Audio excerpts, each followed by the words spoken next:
Okay, ready అండి.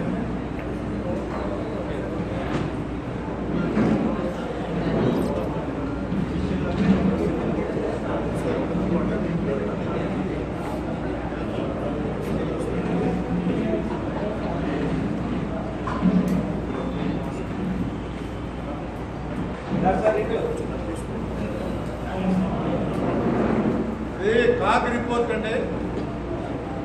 2015 జనవరిలో పట్టిసీమ గురించి చంద్రబాబు నాయుడు గారు జీవో ఇష్యూ చేసిన రోజు నుంచి మనం ఏదైతే చెప్తూ వచ్చామో మనమని మిమ్మల్ని కూడా ఎందుకు అందులో పార్టీ చేస్తున్నారంటే, నేను చెప్పిన దానికి మీరు సముచిత రీతిలో పబ్లిసిటీ ఇచ్చి నేను చెప్పిన దాంట్లో సత్యం ఉందని నమ్మారు కాబట్టి ఆ రోజున నేను చెప్పింది ప్రతిదీ కూడా బాగా ఫోకస్ చేసి ప్రజల ముందు తీసుకెళ్లారు.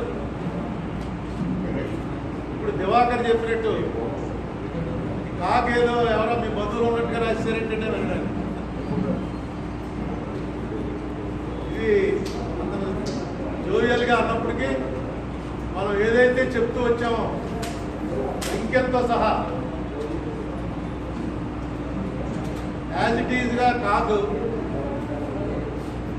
అవే తప్పులు పట్టుకుని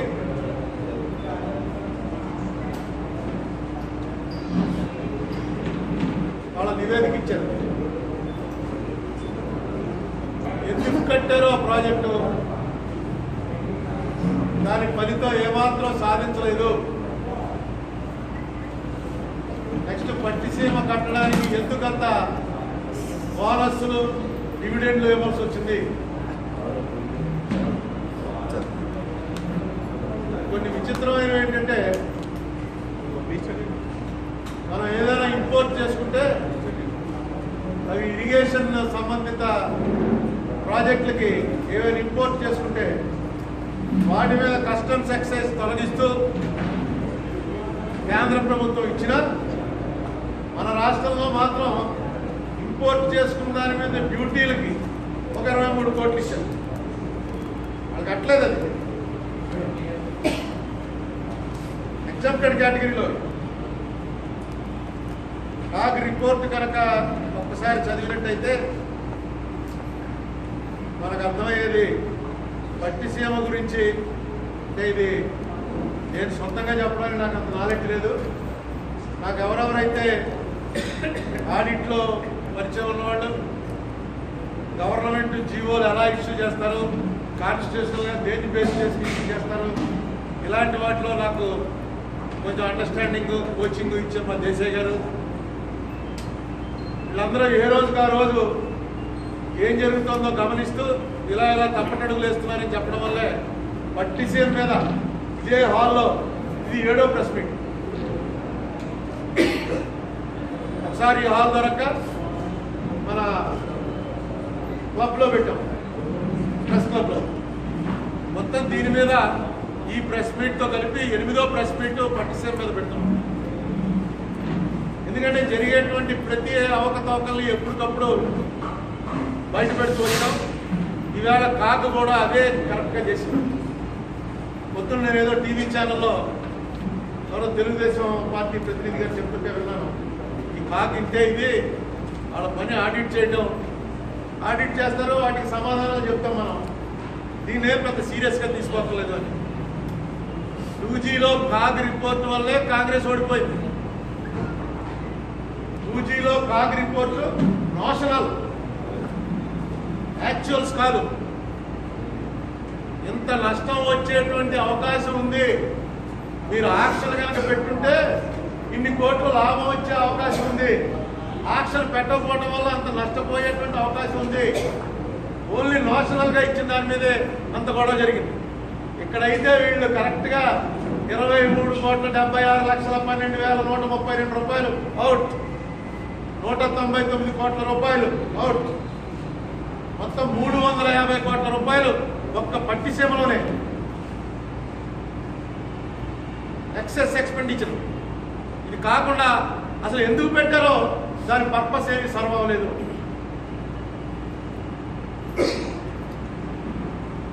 దీని మీద నేను రిక్వెస్ట్ చేసేది ఏంటంటే next stage public accounts committee అని ఉంటుంది.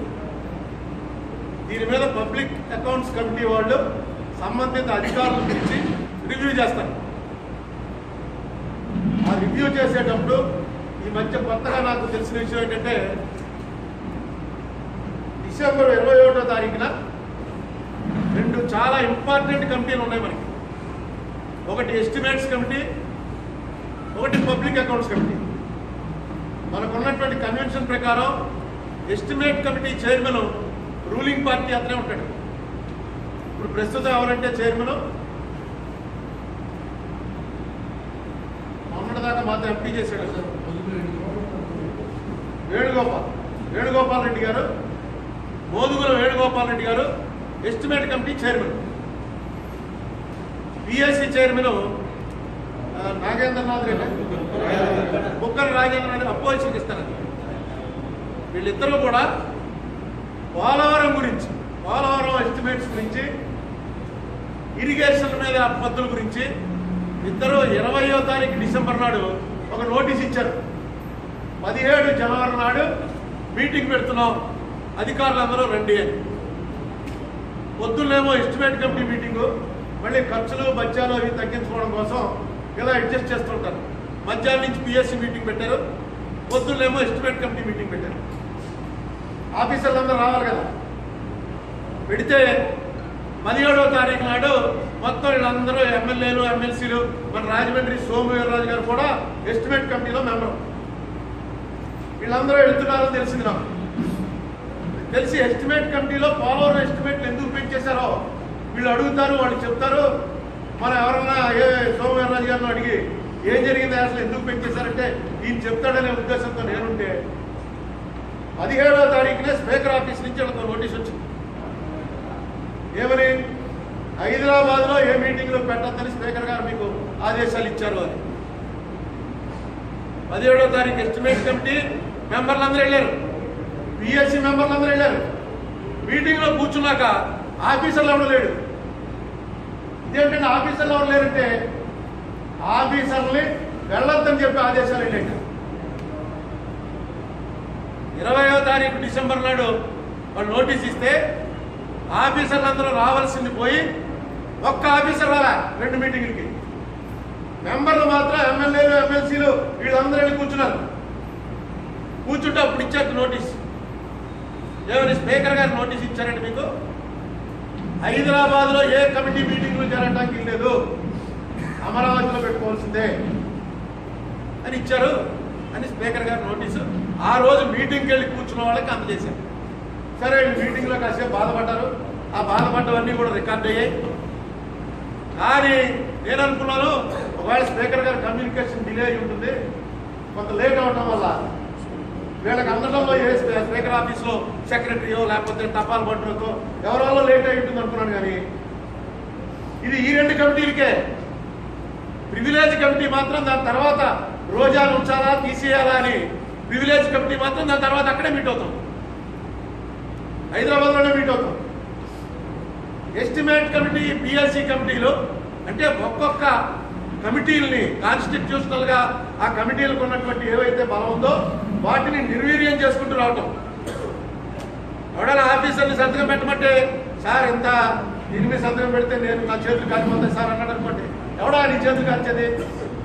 రేపు ఎస్టిమేట్ కమిటీ, పబ్లిక్ అకౌంట్స్ కమిటీలో నిలబెట్టేస్తారు సార్, మమ్మల్ని రిపోర్ట్ రాసేస్తారు సార్ అంటే ఆ మీటింగ్కి మీరు వెళ్ళక్కర్లేదు, సరేనా?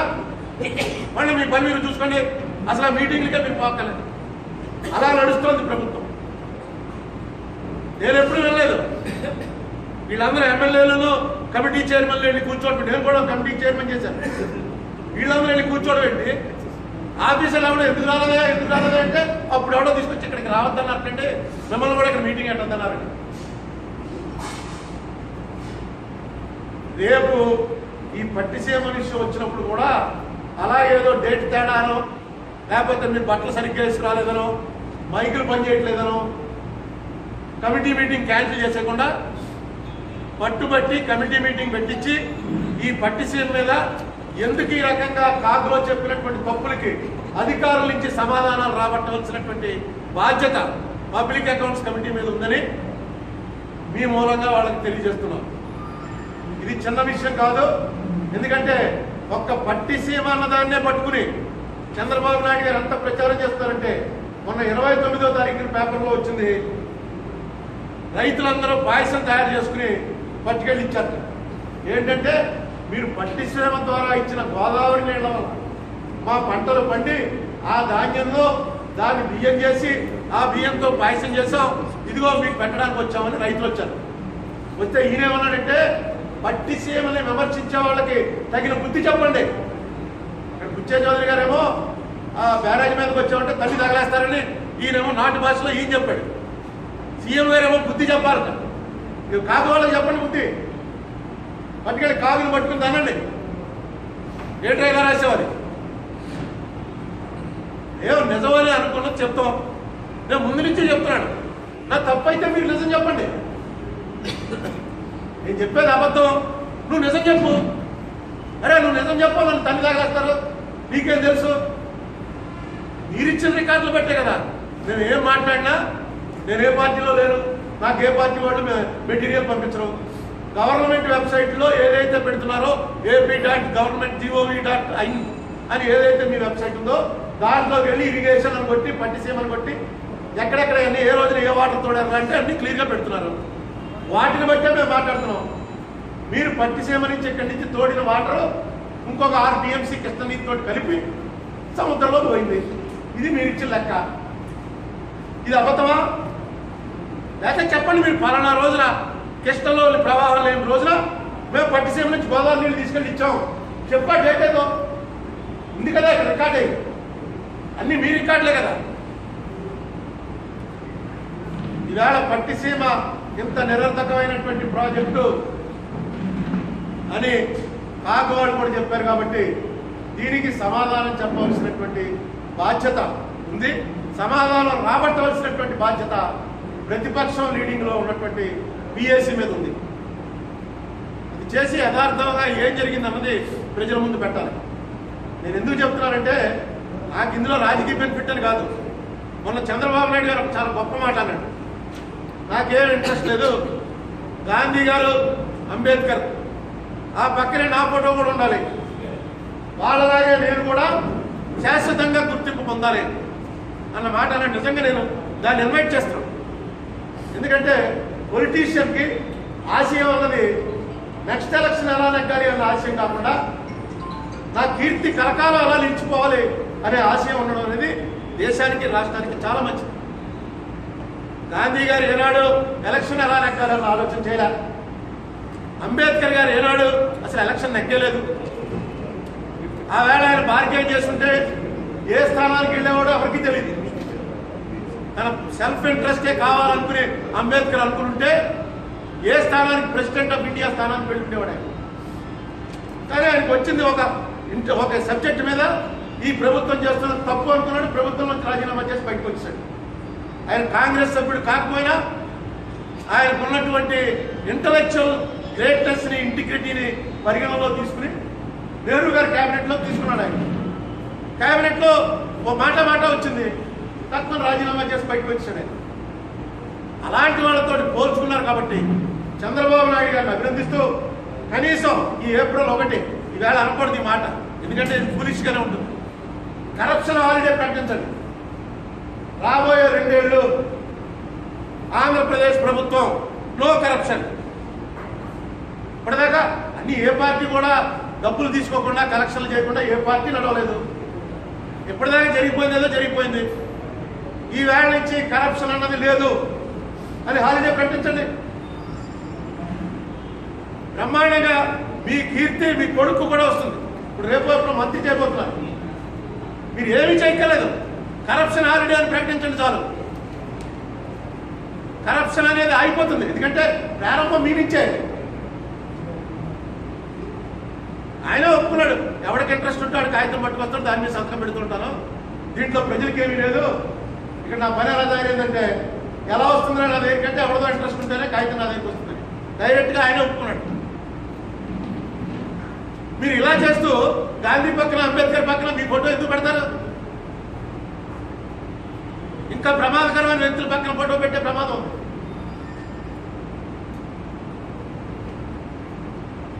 వేళ పరిపాలన ఇంత అస్తవ్యస్తంగా నడుస్తుందో కాదు దీంట్లో చెప్పారు. ఏంటో విచిత్రం, కాంగ్రెస్ పార్టీ అంటే అందరూ నవ్వుతారు. కాంగ్రెస్ పార్టీ ప్రభుత్వం ఉన్నంత కాలం ఒక్కరోజు ఓవర్ డ్రాఫ్ట్ ఉండదు. ఓవర్ డ్రాఫ్ట్ అంటే అర్థం ఏంటంటే మా జేబులో డబ్బులు అయిపోతే అప్పు తెచ్చుకోవడం. ఒక్కరోజు వేస్ట్ అండ్ మీన్స్లోకి వెళ్ళి కేంద్ర ప్రభుత్వం నుంచి తెచ్చుకోవడం ఉండదు. డైలీ ఉంటుంది, ఏ రోజు తెచ్చుకున్నారు ఏ రోజు తెచ్చుకోలేదు. తెలుగుదేశం ప్రభుత్వం గతంలో పరిపాలించినప్పుడు మళ్ళీ ఇప్పుడు 3 ఏళ్ళు అయింది, మళ్ళీ అదే గొడవ. ఒక్కరోజు గడవదండి, పక్కింటికి వెళ్ళి బియ్యం మందాలు తెచ్చుకోకుండా ఒక్కరోజు గడపలేని పరిస్థితి. కాదు డైరెక్ట్గా చెప్పాడు, ఏంటి అసలు ఏంటి మీకు ఫైనాన్షియల్ డిసిప్లిన్ లేదా? ఇలాగైనా రాష్ట్రం నడపడం. ఎన్ని వేల కోట్లు అప్పు చేశారు, చేసిన అప్పు అంతా కూడా వడ్డీలు కట్టా సరిపోతుంది. మీరు వచ్చి 3 ఏళ్ళు అయింది, 3 ఏళ్ల ముందు వరకు మనకు ఆ ప్రమాదంలో లేదు. Various instances of non-observance of financial rules and procedures and absence of proper financial controls were noticed in audit. దీంట్లో ఏం చెప్పాడు? Though payments of rupees 41,000.13 crore were made from 42,999 personal deposit accounts, there was no proper mechanism to watch authenticity of expenditure incurred. అసలు డబ్బులు తెచ్చేస్తున్నారు, అసలు దాన్ని ఎలా ఖర్చు పెడుతున్నారు, దేనికి ఖర్చు పెడుతున్నారు, ఏమి అసలు దాని మీద చూసుకోవడమే లేదు. ఇది ఇప్పుడే కాదండి, గతంలో చంద్రబాబు నాయుడు గారు పరిపాలించినప్పుడు ఎప్పుడు over draft waste and means. పోనీ మనం నిజంగా పరిస్థితి బాగోలేదా అంటే మాటలు చెప్తుంటే ఇప్పుడు కాలిఫోర్నియాలో మళ్ళీ అవార్డు వస్తుంది. కాలిఫోర్నియా వెళ్తున్నారు, ప్రపంచం మొత్తం మీద ఎక్కడా లేని అవార్డులన్నీ ఈడికే వచ్చేస్తుంటాయి. ఇంత గొప్ప పరిపాలకుడు మరొకటి లేడని. ఏంటది మీరు చెప్పండి. అప్పు తెచ్చుకుంటే తప్పు లేదు, ఓసారి అయ్యిందని ఆ డిస్కషన్. యనమల రామకృష్ణ గారు ఆర్థిక మంత్రిగా ఉంటే అడిగాడు, ఏమైనా అప్పు తెచ్చుకుంటే తప్పేంటి, ఫెసిలిటీ ఉంది తెచ్చుకుంటున్నాం అంటే. ఇదే రాజమండ్రిలో రోసయ్య గారు వచ్చాడు, ఆయన కూడా ఆర్థిక మంత్రి చేశాడుగా. ఆయన టైంలో ఎప్పుడు ఈ ఓవర్ డ్రాఫ్ట్లు అవి లేవు. ఆయన అడిగారు ప్రెస్, అడిగితే ఆయన అన్నాడు, కరెక్టేనండి ఫెసిలిటీ ఉంది కదా అని వాడుకుంటున్నామంటున్నారు, ప్రతి గ్రామానికి శ్మశానం ఫెసిలిటీ ఉంటుంది, ఫెసిలిటీ ఉందని వాడుకుంటామా, ఎవడన్నా చచ్చిపోతే వాడుకుంటామా? కరెక్ట్ కదా, ఫెసిలిటీ ఉందని వాడుకోవటం ఏంటండి, అప్పు వడ్డీ పడుతుంది. ఇంత అసలు ఒకరోజు కూడా అప్పు లేకుండా గడవకపోతే ఏంటి మీరు చేస్తున్న మేనేజ్మెంట్? అసలు ఏంటి రాష్ట్ర ప్రభుత్వం చేయాల్సిన పని ఏంటంటే, ఇల్లు ఎలా అయితే ఎలా నడుపుతుందో అలాగే మనకు వచ్చే ఆదాయం ఎంత, మనం పెట్టే ఖర్చు ఏంటి, ఎలా ఖర్చు పెట్టుకుంటే దేని మీద ఎక్కువ ఖర్చు పెట్టుకోవాలి. ఇంట్లో కుర్రాడు నాడు హ్యాండిక్యాప్డ్ కుర్రాడు, వాడికి కొంచెం వాడు పని చేయలేడు కాబట్టి వాడికి డిస్కరేజ్ అవ్వకుండా వాడి మీద కొంచెం మందులకి దానికి ఎక్కువ ఖర్చు పెడతారు. ఏంటి వాడికే ఎక్కువ ఖర్చు పెడుతున్నావు, ఇంకో అన్నో తమ్ముడు ఏడవకుండా వాడిని బుచ్చగిస్తూ ఉంటారు. నీకెలా నువ్వు స్కూల్కి వెళ్తావు ఇంకోటి చేస్తామని. ఫ్యామిలీ అలా లాక్కుని వస్తూ డెవలప్ అవ్వాలి ఫ్యామిలీ అనే ఆలోచనతో చేయాలి. అలాగే కొత్తగా రాష్ట్రం ఏర్పడింది. ఈ రాష్ట్రానికి వచ్చే ఆదాయం ఎంత, ఈ రాష్ట్రానికి కేంద్రం నుంచి రావాల్సింది ఎంత, యాక్ట్ ప్రకారం రావాల్సింది ఎంత ఖర్చు పెట్టాలి, ఏవి ప్రయారిటీస్, ఏది ముందు పూర్తి చేస్తే రాష్ట్రానికి మంచిది. ఇదే రాష్ట్రం నడపడం అంటే, ప్రభుత్వం నడపడం అంటే ఇదే. రోజు అప్పు తెచ్చుకుని నడుపుతూ చేసిన ఖర్చుల్లో కూడా నిరర్థకమైనటువంటి ఖర్చు అని చెప్పి ఆడిట్ చెప్తుంటే, ఇండస్ట్రీలు వచ్చేస్తున్నాయని ఒకటి కనపడదు, అవార్డులు మాత్రం వచ్చేస్తుంటాయి. ఎంతకాలం ఇంకా చంద్రబాబు నాయుడు గారికి అవసరం ఏంటి అని అడుగుతున్నాడు. ఎందుకంటే ఆయన రికార్డుని స్టేట్లో కాదు ఈ దేశంలోనే ఎవడు బ్రేక్ చేయలేడు. మారిపోతున్న రాజకీయాల్లో ఈ దేశంలోనే ఆయన రికార్డు ఎవడు బ్రేక్ చేయలేడు. ఈవేళ 2 మంచి పనులు చేయండి, చరిత్రలో ఉండిపోతారు. దేశమంతా మార్పు వస్తుంది, మీరు గమనించట్లేదు.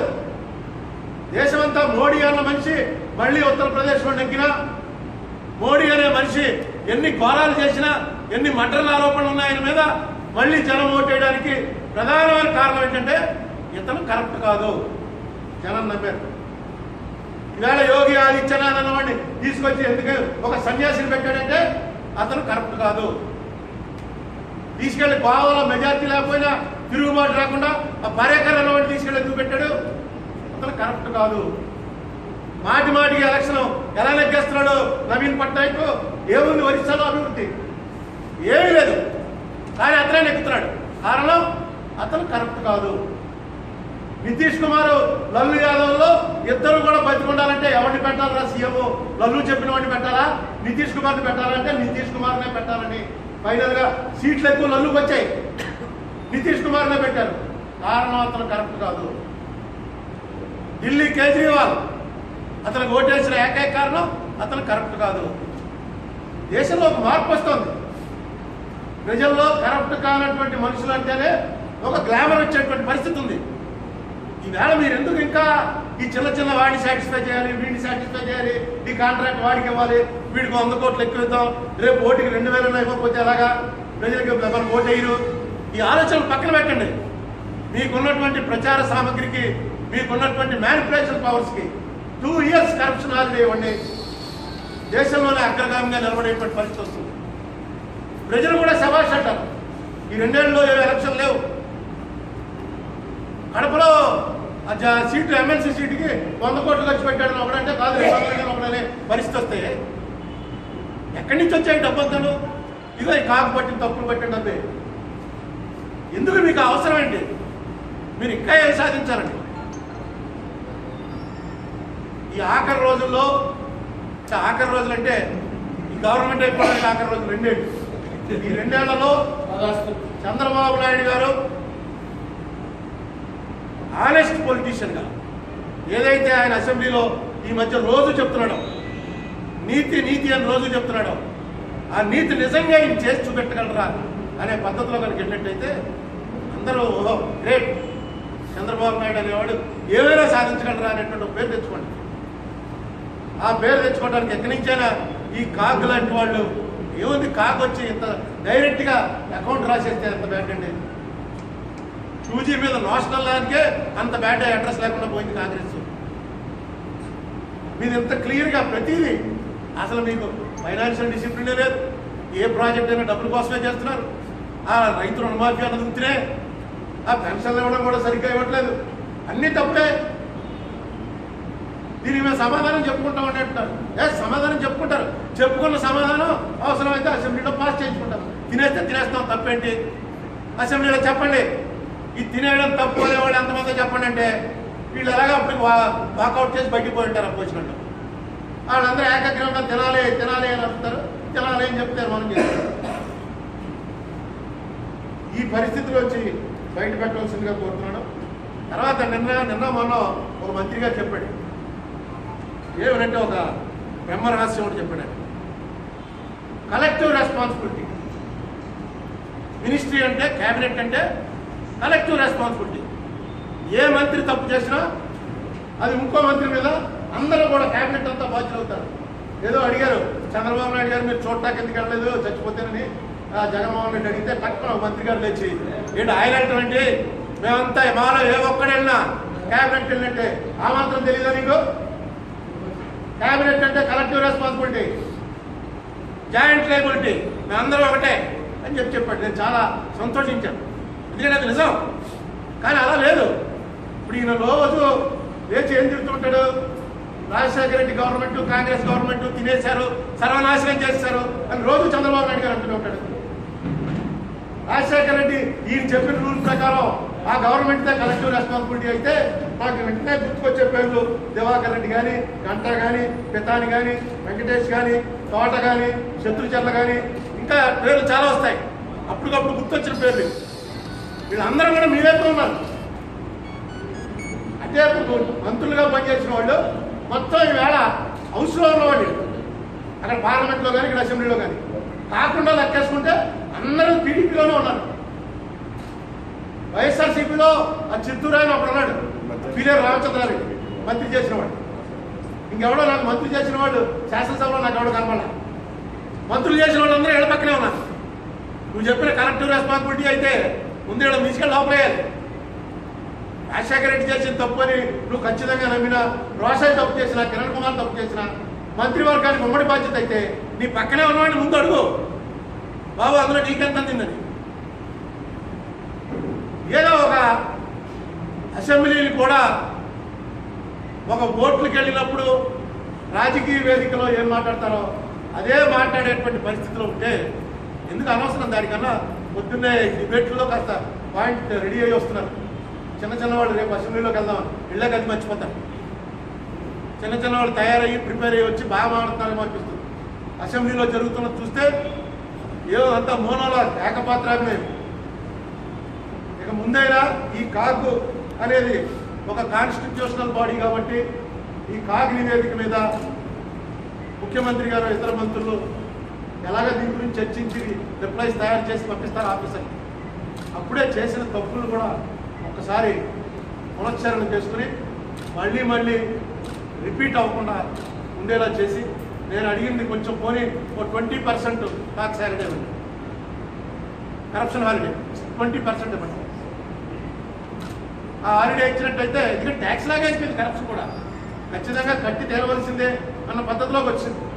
ఆ హాలిడే ఇచ్చినట్టయితే రాబోయే రోజుల్లో ఆంధ్రప్రదేశ్ కూడా మంచి రోజులు వస్తాయని, ఒక మంచి పరిపాలన అందించిన మీరు అన్నట్టుగా గాంధీ గారి పక్కన అంబేద్కర్ పక్కన మీ ఫోటో కనుక వెళ్తే మాకు చాలా సంతోషం. ఎందుకంటే మీరు నిజంగా అన్యాయం పరిపాలించారు. కానీ మీ గురించి మాట్లాడుకోవడం వచ్చేటప్పటికి నెగిటివ్ మాట్లాడుకునేవి ఎక్కువ వస్తాయి, పాజిటివ్ రావు. ఎందుకంటే మీరు ఎప్పుడు ఎలక్షన్ సొంతంగా ఎప్పుడు నెగ్గలా. మీరు ముఖ్యమంత్రి అయ్యేనాటికి ఎన్టీ రామారావు గెలిపించి పెట్టినటువంటి అసెంబ్లీ అది, దాన్ని మీరు ఆక్యుపై చేసుకుని ముఖ్యమంత్రి అయ్యారు. 99లో ఎలక్షన్ వాజ్పేయిని ఒక్కోటితో దించేశారు అన్నటువంటి సింపతిలో 19% ఓటు ఉన్నటువంటి బీజేపీ వచ్చి మీతో కలవటం వల్ల ఆ ఎలక్షన్ గెలిచారు. 2004లో 2009 ఓడిపోయారు. 2014 వచ్చినప్పుడు మన అందరికీ తెలుసు, ఓ పక్కన మోడీ వేవ్, ఇంకో పక్కన పవన్ కళ్యాణ్, ఇంతమంది సాయం పడితే 1.2% తేడాతో మళ్ళీ గెలిచారు. ఇవన్నీ కూడా రాస్తారు రేపు చరిత్రలో. మీరు గాంధీ అంబేద్కర్ పక్కన ఫోటో పెట్టేసుకుందాం అంటే పెట్టారు, మీ ఇంట్లో పెట్టుకోవాలి తప్ప మొత్తం స్టేట్ అంతా పెట్టుకోవాలంటే ఏదో ఒకటి చేసి చూపించాలి. ఎవడో చేయనటువంటి పని. ఇప్పుడు రాజశేఖర రెడ్డి ఎందుకు గుర్తుండిపోయాడు? రాజశేఖర రెడ్డి మీద మీరు ఇన్ని కరప్షన్ ఛార్జీలు చేశారు. ఇంత రాజశేఖర రెడ్డి డైరెక్ట్గా ఫ్యాక్షనిస్ట్ అన్నారు, మర్డర్లు చేశాడన్నారు, ఇంత ప్రచారం చేశారు.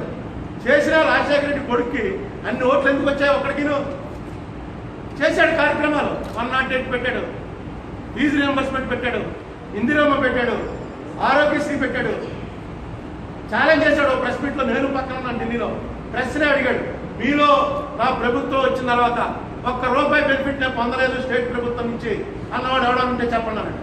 ఛాలెంజ్ అంటే అంత ప్రెస్ అంటే ఢిల్లీలో ప్రెస్ అంతా middle class, upper middle class, అందరూ ఆశ్చర్యపోయారు. మరణం ఛాలెంజ్ చేస్తాడంటే అంటే ఒక ఆయన అడిగాడు, నేనేం పొందానండి, నువ్వు హైదరాబాద్లో మీ కుటుంబం ఉందా? ఉన్నారండి, మా మదర్ వాళ్ళు హైదరాబాద్లోనే ఉన్నారు. ఫోన్ చేసి అడుగు, గ్యాస్ నేనే తగ్గించాను, మొత్తం నేషనల్ లెవెల్లో తగ్గిన రేట్ కన్నా ఒక్కొక్క దానికి ₹50 తగ్గించారు. అడుగునేవాడు, అవునండి మేమే రాసేవాడిని. మరి ఏం చెప్తావు? ఒక్క కుటుంబం కూడా నా దగ్గర నుంచి నా ప్రభుత్వం వచ్చిన తర్వాత బెనిఫిట్ పొందని కుటుంబం అంటూ లేదు. ఛాలెంజ్. అందుకని రాజశేఖర రెడ్డి అలా ఉండిపోయింది. మీరు కూడా అలాగేదో చేయండి. అలాంటి పని ఏదైనా చేస్తే ఖచ్చితంగా ఫోటో పట్టుకొని పెట్టక్కల, ఫోటో ఇక్కడ పెట్టుకుంటారు. ఈవేళ మీ ద్వారా ఈ ప్రభుత్వానికి కోరుతున్నది ఒకటేంటంటే కరప్షన్ హాలిడే, 2 చంద్రబాబు నాయుడు గారు ఒకసారి ఒక్కరూ కూర్చుని ఆలోచించుకుని ఒక మార్పు కనుక ఆయనలో వస్తే, ఎందుకంటే ఆయనే పార్టీ, ఇక్కడ కాంగ్రెస్, కమ్యూనిస్టు, బీజేపీ లాంటివి లేవు. బీజేపీ కూడా ఇప్పుడు మోడీ పార్టీ అయిపోయింది. చంద్రబాబు నాయుడు గారు, జగన్మోహన్ రెడ్డి గారు, వీళ్ళిద్దరే పార్టీలు. చంద్రబాబు నాయుడు గారిలో మార్పు వస్తే ఖచ్చితంగా ఈ రాష్ట్రంలో మార్పు వస్తుంది, రావాలనుకుంటున్నాం. సార్, ఇప్పుడు ఈ కాగ్ నివేదిక మీద చర్యలంటే ఎందుకు ఉండట్లేదండి? ఇప్పుడు కాగ్ నివేదిక ఇస్తుంది, ప్రభుత్వాలు వ్యతిరేకం చేస్తే ఈ లెక్కలని చెప్తుంది, అంతవరకే ఉంటుంది. తర్వాత ఫర్దర్గా అందుకే ఇవాళ చెప్పారు కదా, కాగ్ని పిఎస్సిలో పెట్టి దాని మీద పిఎస్సి వాళ్ళు రివ్యూ చేస్తున్నప్పుడు ఆఫీసర్స్ని బాధ్యులు చేసి వాళ్ళ ఎవిడెన్స్ రికార్డ్ చేయాలి. ఇప్పుడు పట్టిసీమ ఉంది, క్లియర్గా చంద్రబాబు నాయుడు గారి ఎవిడెన్స్ మీ మీడియాలో ఉంది. ఏమన్నాడు ఆయన? ఈ ఇంజనీర్లు కూడా ఒప్పుకోలే, ప్రాజెక్ట్కి.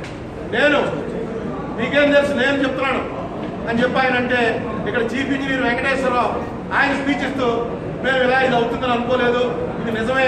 మరి ఆయన తెలివిగా అన్నాడో లేకపోతే చంద్రబాబు నాయుడిని సాటిస్ఫై చేయడానికి అన్నాడో తెలియదు, కానీ ఈ ప్రాజెక్ట్ మాత్రం మాది కాదు, ఇది ఆయన పెట్టమంటేనే మేము పెట్టాం, ఇది సక్సెస్ అవుతుంది మేము అనుకోలేదు ఆయనే చెప్పాడు. ఇవన్నీ రికార్డ్ చేయాలి. ఇప్పుడు ఎప్పుడైనా ఒక ఛాలెంజ్ అంటే ఎలా ఉంటుంది, కమాన్ ఇద్దరిలో ఎవరి ముందు కాలేజీ దగ్గరికి వెళ్తాడు అంటే నువ్వు 5 నిమిషాల్లో వెళ్తానంటావు, 5 నిమిషాల్లో అయితే నీకు 100 రూపాయలు ఇస్తాను, లేకపోతే నాకు ఎంత ఇస్తావు. అది ఛాలెంజ్. ఈ పట్టిసీమలో స్పెషల్ టైప్ ఛాలెంజ్. మార్చి 31 లోపల కడితే 21% ఎక్సెస్, కట్టలేకపోతే 5% ఎక్సెస్. రెండు వాళ్ళకే లాభం అయితే మామూలుగా ఎలా ఉండాలి, 21% ఎక్సెస్ లేకపోతే 21% మైనస్. నేను టైం ఇస్తున్నాను కాదండి, కట్టలేకపోతే 5% ఎక్సెస్, కడితే 21% ఎక్సెస్. అదే రాశాడు. ఎందుకు ఇచ్చారు ఈ బోనస్ అని, ఏ ప్రాతిపదిక మీద ఇచ్చారు ఈ బోనస్ అని, ఇవన్నీ మనం ఎప్పుడు ఇచ్చాడు ధ్యానం ఉన్నాయా?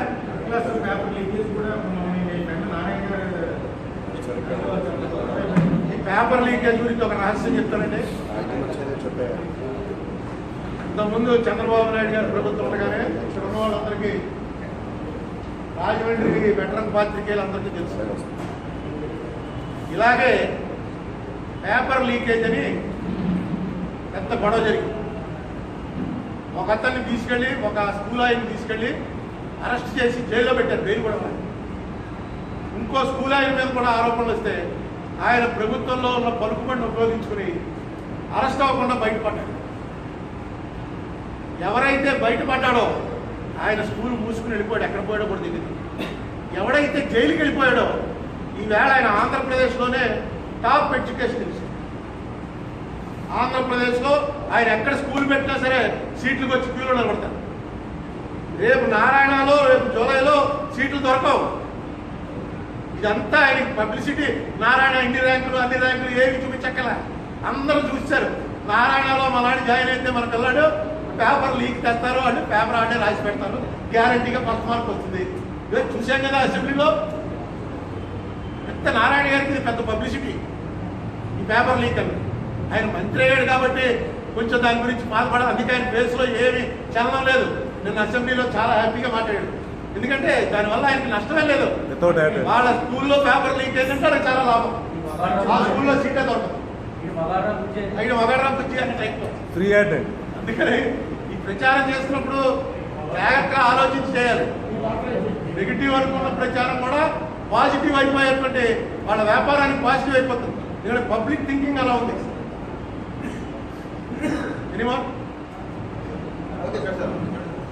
చూసేద్దామా?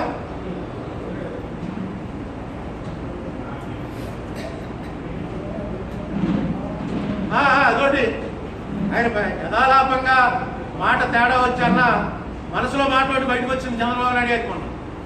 అవినీతిలోనూ అభివృద్ధిలోనూ దేశంలోనే ప్రథమ స్థానంలో ఉన్నాం. అది నిజం కాకూడదని కోరుకుంటున్నాం. రెండోది ఎలాగే లేదు, సరే వాళ్ళు ప్రచారం కోసం చేసుకుంటున్నారు. మొదటిది మాత్రం చాలా ఖచ్చితంగా ఉందని జనం నమ్ముతున్నారు. కాకువాడు కూడా దాన్ని సపోర్ట్ చేశారు. అది నిజం కాకూడదని